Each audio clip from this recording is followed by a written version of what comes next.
I used to do long-distance drives for work. Not truck driving, but sales. I was in my mid-20s at the time, and my company would send me across state lines to visit clients. I drove so much that the highway felt more like my home than the apartment I was paying rent for. Back then, I actually enjoyed it.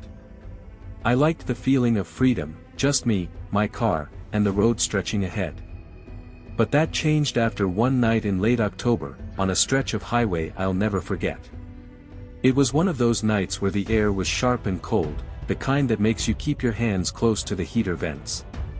I had left a client meeting later than expected, and by the time I got on the interstate, it was already close to 11 p.m.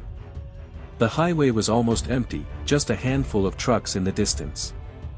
The first hour was quiet. I had the radio low, just some old rock station crackling through static.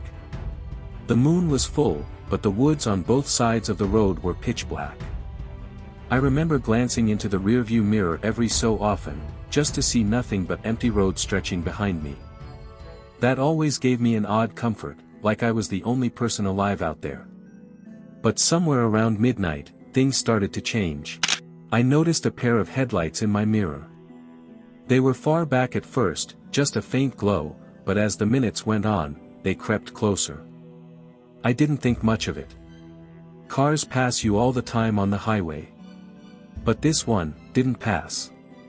The headlights hung there, maybe 3 or 4 car lengths behind me, just steady. At first, I thought maybe it was a nervous driver who didn't like speeding at night. So I nudged up my speed a little. From 65 to 70. Then to 75. But the headlights stayed right there. Not dropping back, not getting closer. Just locked behind me, like they were tethered to my bumper. I flicked my blinker and moved into the right lane, slowing down a little, basically inviting them to go around me. But they didn't. The car switched lanes when I did, keeping the same distance. That's when the hairs on the back of my neck stood up. Now, maybe you've experienced tailgaters before, but this wasn't the same.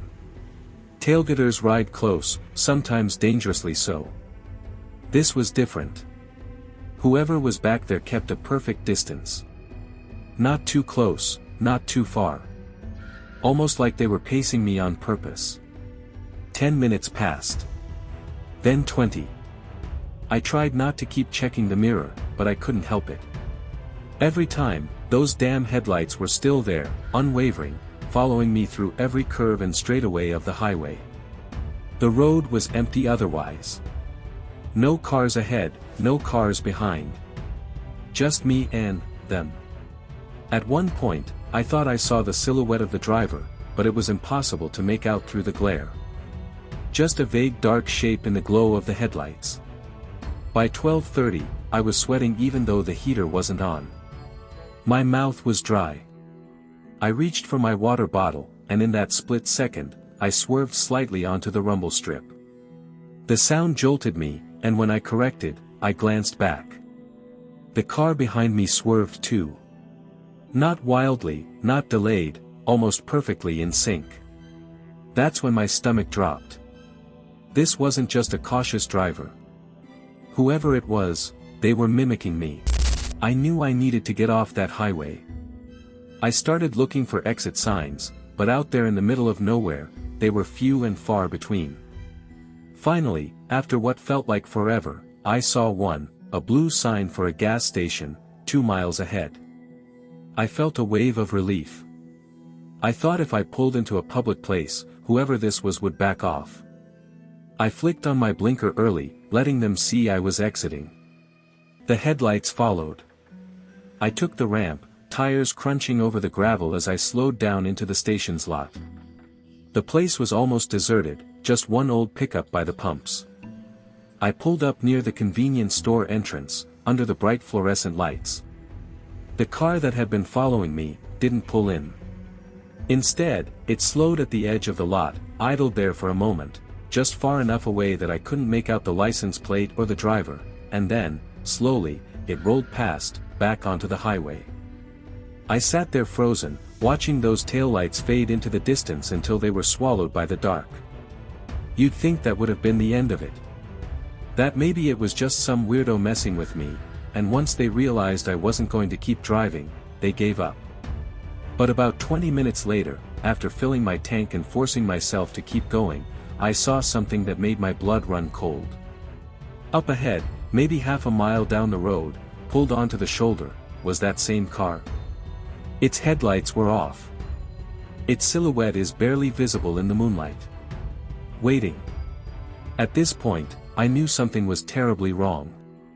I didn't want to pass it, but I didn't exactly have a choice.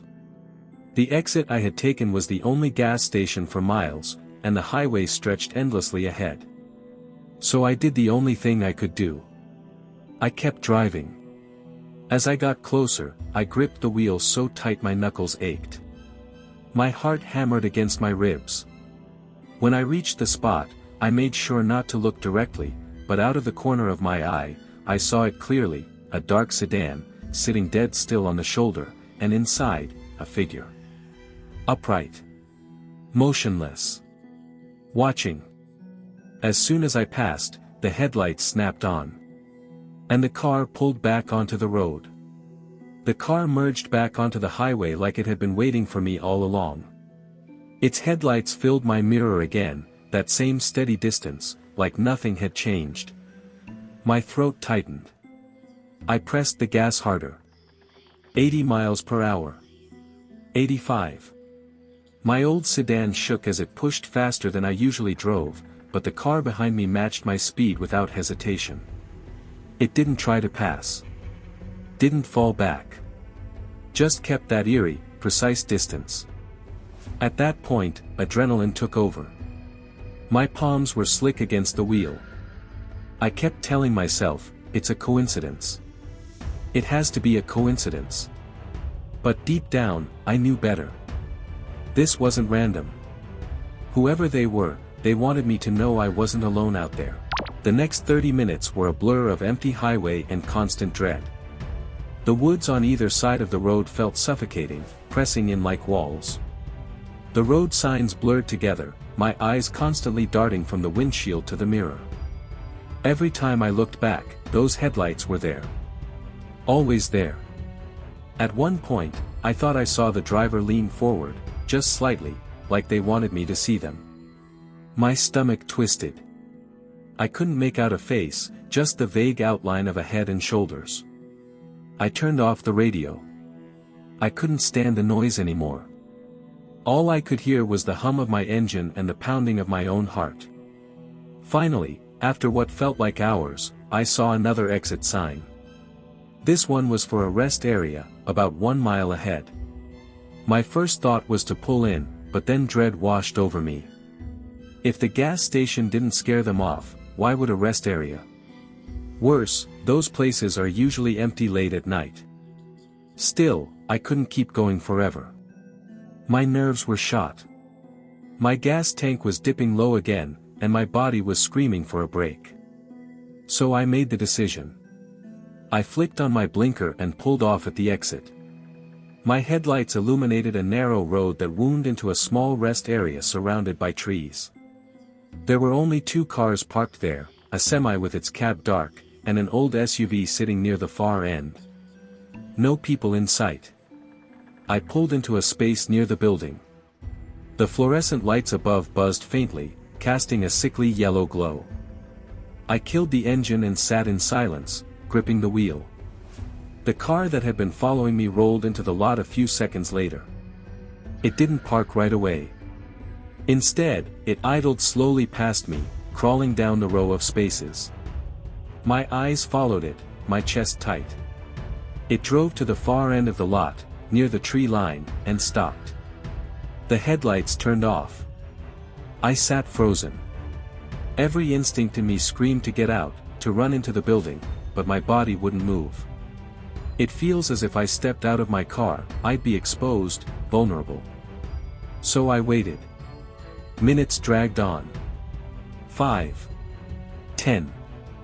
I kept glancing at that dark shape at the end of the lot. No movement. No lights. Just, sitting there. Watching. Finally, I forced myself to move. I cracked the door and slipped out, locking it behind me. My shoes scraped on the pavement as I walked toward the building. My legs shook with every step, like I was forcing myself into the open. The door creaked as I pushed inside. The rest stop lobby was empty, just a row of vending machines and a faint humming from the fluorescent lights overhead. I went straight to the bathroom, splashed water on my face, and tried to breathe. When I came back out, the parking lot looked the same through the glass doors. My car. The semi. The SUV. And at the far end, that dark sedan, still parked, still waiting. I thought about staying inside the building until morning. But the problem was, no one else came. No other travelers. No security. Just silence. And when I peeked out again 10 minutes later, I realized something that chilled me to my core. The sedan was closer. It had moved up 3 spaces, edging nearer to the building. I hadn't heard it start. I hadn't heard the tires. But it was definitely closer than before.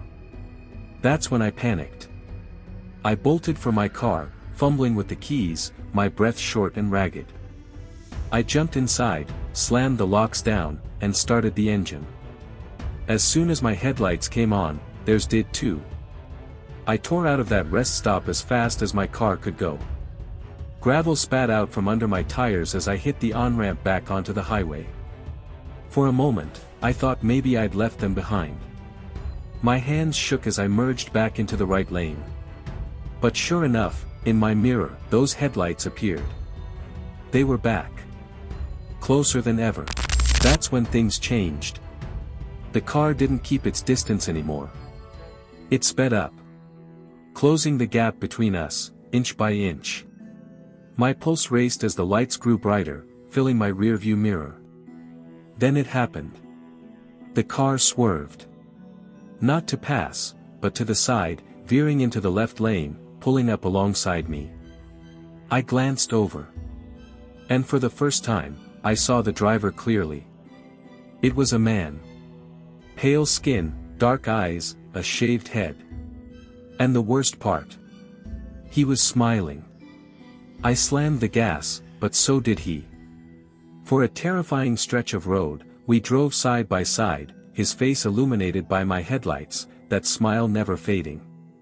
Then he did something I'll never forget. He raised his hand, slowly, deliberately, and dragged one finger across his throat. Like a promise. Panic took over. I swerved violently into the right lane, nearly losing control. My tires screeched against the pavement as I pulled ahead.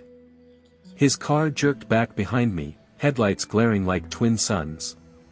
For the next 15 miles, it was a blur of speed and terror. I weaved between lanes, pushed my old sedan to its absolute limit. He stayed right behind me, matching every move. Finally, in the distance, I saw salvation, another exit, this one leading into a small town. Street lights. Civilization. I didn't think twice. I flew down the ramp, ignoring the stop sign, barreling into the quiet streets. Houses blurred past, the glow of porch lights making me feel safer, if only slightly. When I glanced in the mirror again, the car was gone. I didn't stop driving until I reached a motel in the next county. I parked under a streetlight, went inside, and paid cash for a room. That night, I barely slept. Every time I closed my eyes, I saw that man's smile, that gesture across his throat. The next morning, in the safety of daylight, I went outside to check my car. I half expected to see nothing wrong. To think, maybe I'd imagined it all. But when I walked around the back of my sedan, my heart stopped. Scratched into the layer of dirt on my trunk were 3 words, written with a finger, "See you soon." And I never drove long distance again. I don't usually tell this story. In fact, for years, I tried to convince myself it didn't happen the way I remember it. That maybe it was just exhaustion, or a trick of the mind, or anything but what I actually saw. But the truth is, every time I get behind the wheel at night, the memory comes flooding back. This happened about 6 years ago, when I was in college. I went to a state university about 3 hours from home, so most weekends I'd make the drive back to visit my family. I usually left campus late on Friday nights, after classes and my part-time job, and got home around midnight. The highway I took wasn't especially busy, but it wasn't deserted either. It ran through a mix of farmland, small towns, and long wooded stretches where there weren't any lights for miles. Most of the time, it was uneventful. Just music on low volume and the glow of the dashboard to keep me company. But one Friday night in October, I ended up on that highway later than usual. It was close to 1 a.m. when I left campus. The roads were quiet, the sky moonless. My headlights cut a sharp tunnel through the darkness, but beyond that, everything was swallowed in pitch black. About halfway into the trip, I hit one of those empty stretches. No towns, no gas stations, no traffic. Just me and the endless ribbon of asphalt under the stars. That's when I saw him. He was standing on the side of the road. A lone figure, illuminated by my headlights as I rounded a bend. He looked young, maybe in his 20s, wearing jeans and a light-colored hoodie. He was holding one arm out, thumb extended in that classic hitchhiker pose. The sight jolted me. I'd never actually seen a hitchhiker in real life, especially not in the middle of nowhere, at 1 in the morning. My first instinct was to keep driving. That's what my parents always told me, never stop for strangers at night. But something about him made me hesitate. Maybe it was the fact that he looked young, not much older than me. Or the way he stood, not menacing, just desperate. Against my better judgment, I slowed down. When I pulled over, he jogged up to the passenger side. Up close, I could see his face in the glow of the headlights. He had pale skin, messy dark hair, and a weary expression, like he'd been walking for hours. "Thanks, man," he said, voice hoarse but polite. "I've been out here forever." I hesitated a second, then unlocked the door. He slid in, pulling the seatbelt across his chest. I noticed his clothes were a little dirty, like he'd been traveling light for days. "Where are you headed?" I asked. He gave a small smile. "Just down the highway. If you could get me near the next town, that'd be great." I nodded and eased back onto the road. For the first few minutes, we made small talk. His name was Aaron. He said he was heading to visit a friend in the next county over, but his car had broken down earlier in the day. He didn't have a phone, so he just started walking, hoping someone would give him a lift. Something about him seemed normal enough. He wasn't overly chatty, but he answered my questions politely. His voice was calm, almost soft, and after a while, the tension in my shoulders started to ease. But then the conversation started to drift. "Do you drive this way a lot?" he asked. "Yeah," I said. "Most weekends. My family lives a couple of hours south." He nodded slowly, staring out the windshield. "That's nice. Family's important." There was a long pause. Then he added, almost absently, "Not everyone makes it home from these roads." The way he said it made my skin prickle. His tone wasn't threatening, it was flat, matter of fact. But it lingered in the air like smoke. I forced a laugh, trying to brush it off. "Yeah, I guess accidents happen." Aaron didn't laugh. He just turned his head and looked at me. For the first time since he'd gotten in, his expression was unreadable. Cold. Then, just as suddenly, he smiled again and looked back at the road. The miles dragged on. The silence between us grew heavier. Every so often, I'd sneak a glance at him. He just sat there calmly, hands folded in his lap, eyes fixed on the highway ahead. But something was off. I couldn't put my finger on it, but the air inside the car felt wrong. Like static before a lightning strike. At one point, I tried turning the radio back on, hoping to fill the silence. Static hissed through the speakers, no matter which station I tried. Aaron chuckled softly. Sometimes it's better without the noise. We drove like that for another 20 minutes. My nerves were stretched thin, but I kept telling myself I was overreacting.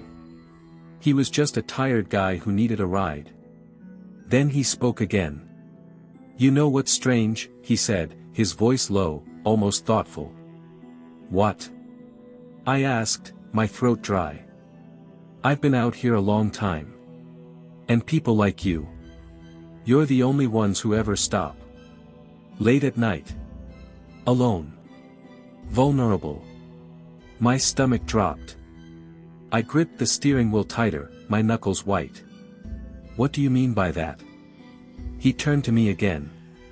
And this time, his smile was wide. Too wide. "I mean, you never really know who you're letting into your car." My blood turned to ice. Every instinct screamed at me to pull over, to throw him out, to do something. But before I could react, he leaned closer, his face inches from mine. "Don't worry," he whispered. "I'm not going to hurt you." The way he said it made me believe the opposite. I forced myself to laugh nervously. "Look, I think the next exit's coming up. I can drop you there." Aaron leaned back in his seat, still smiling. "Sure. Wherever you think is best." The exit sign finally appeared, blessed green in the darkness. I took the ramp, heart pounding, sweat dripping down my neck. The road wound into a small town, streetlights glowing faintly. I pulled into a gas station lot, slamming the gear into park. "Here you go," I said quickly. "This should be close enough." For a long moment, Aaron didn't move. He just sat there, eyes locked on me, smile fading into something unreadable again. Then, without a word, he opened the door and stepped out. He leaned down, looking at me one last time through the open window. His eyes were dark, hollow. "Drive safe," he said softly. Then he turned and walked away, disappearing into the shadows at the edge of the lot. Relief crashed over me. I sat there for a full minute, breathing hard, trying to steady myself. Finally, I put the car back in gear and drove off, desperate to put distance between me and that gas station. But about 10 minutes later, I glanced in the rearview mirror. And my heart stopped. There, in the back seat, reflected faintly in the glass, was Aaron. Smiling. I spun around, whipping my head to the back seat, but it was empty. Nothing but shadows. My breath came in sharp gasps, my hands trembling on the wheel. When I looked back in the mirror again, he was gone. I didn't sleep that night. I didn't sleep well for weeks afterward. Even now, years later, I can still see that smile in my dreams. And every time I pass a hitchhiker on the side of the road, I keep driving. Because some passengers never leave. I never used to be afraid of driving at night. If anything, I liked it better than the day. The roads were quieter, the air felt calmer, and I could put on some music and just let the miles slip away under the wheels. But one night about 7 years ago, something happened at a highway rest stop that completely changed how I see nighttime driving. Even now, whenever I pass one of those lonely rest areas, lit by a few buzzing fluorescent lights, I feel my chest tighten and my stomach sink. Because I can still see his face. And I know what I saw was real. It started on a Friday night in November. I was driving back home from visiting a friend out of state. The trip was about 6 hours long, and by the time I hit the highway that led back toward my hometown, it was close to 2 a.m. The weather was dry, the skies clear, but the temperature had dropped so low that frost was already forming on the shoulders of the road. My heater was on full blast, my headlights carving 2 pale tunnels into the black. The traffic was nearly non-existent. I'd pass the occasional semi-truck or see the distant glow of taillights miles ahead, but for the most part, it was just me, the hum of the engine, and the endless dark. I'd been drinking too much coffee on the way out of my friend's town, trying to keep myself alert, and now the caffeine was catching up with me in a bad way. My stomach churned, and I felt jittery, wired, but exhausted at the same time.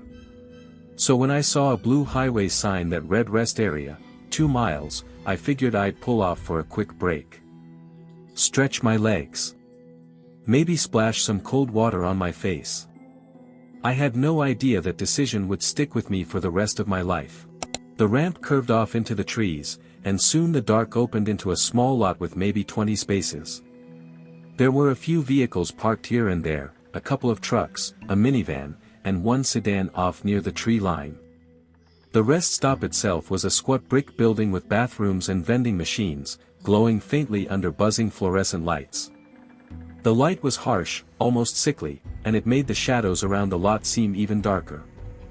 I parked a few spaces from the building and killed the engine. For a moment, I just sat there in the silence, breathing deeply, telling myself I just needed 10 minutes, then I'd be fine to finish the drive. When I finally stepped out of the car, the cold air hit me like a wall. My breath hung in white clouds. The sound of the highway had vanished, muffled by the trees, leaving the place eerily quiet. I started walking toward the building, my shoes crunching against the frosty pavement. That's when I noticed him. He was leaning against the brick wall near the entrance. A tall man, maybe mid-30s, wearing a heavy dark jacket. His head was tilted down, like he was staring at the ground, hands stuffed in his pockets. At first, I thought nothing of it. People stop at rest areas all the time. Maybe he was waiting for someone. But as I got closer, he lifted his head, just slightly, and I saw his face under the harsh fluorescent lights. He was smiling. Not a friendly smile, but something else. Something stretched too wide, too forced, like he was amused by something I couldn't see. Our eyes met for a brief second, and I felt an immediate, instinctive unease crawl over me. I quickened my pace and pushed into the building. Inside, the place was empty. The men's bathroom door creaked as I pushed it open, and the sound echoed uncomfortably off the tile walls. I stood at the sink, splashed cold water on my face, and stared at my reflection under the buzzing fluorescent bulb. I looked pale, tired, and strung out from caffeine and lack of sleep. But as much as I tried to convince myself I was just being paranoid, I couldn't shake the image of that man's smile. I finished up quickly and decided I'd grab a soda from the vending machine before heading back to the car. That's when I froze. Through the glass doors of the lobby, I saw the man. He was no longer leaning against the wall. Now he was standing directly in front of my car. I stayed rooted to the spot, my pulse hammering in my ears. He wasn't moving, just standing there, staring at my car like he was studying it. I thought about waiting it out. Maybe he'd wander off, maybe he wasn't even connected to me. But then, almost like he knew I was watching, he turned his head slowly toward the building. Our eyes locked through the glass. And that smile was still plastered on his face. I didn't know what to do. Every fiber of me screamed not to go outside, but I couldn't exactly stay in the building all night. My car keys were in my pocket, my car was only 50 feet away, but between me and it stood that man. For the first time in my life, I seriously considered calling the police just for being creeped out. But before I could even move, something changed. A semi-truck roared into the lot, its headlights flooding the pavement. The sound broke the silence, the massive vehicle parked across from my car. And just like that, the man was gone. Not walked away. Not strolled off. Gone. I blinked, scanning the lot, my heart racing. He wasn't by my car anymore. He wasn't anywhere. Just vanished into the shadows like he'd melted into them. The trucker climbed out of his rig, yawning, and walked toward the building. He nodded at me casually as he passed. I nodded back, trying not to look as rattled as I felt. When I glanced toward my car again, the spot where the man had been standing was empty. I took my chance.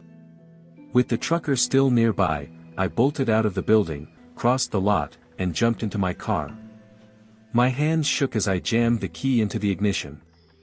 The engine roared to life. Relief washed over me as I flipped the locks down and pulled out of the space. But the relief didn't last. As I turned onto the ramp leading back to the highway, my headlights swept across the tree line. And for the briefest second, I saw him. Standing just beyond the reach of the lights. Watching me leave. That same smile still stretched across his face. The rest of the drive was a blur of adrenaline and dread. Every shadow seemed alive.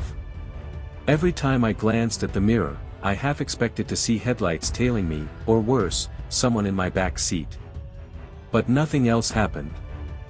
I made it home around 4 a.m., parked in my driveway, and sat there in silence for a long time, staring into the darkness.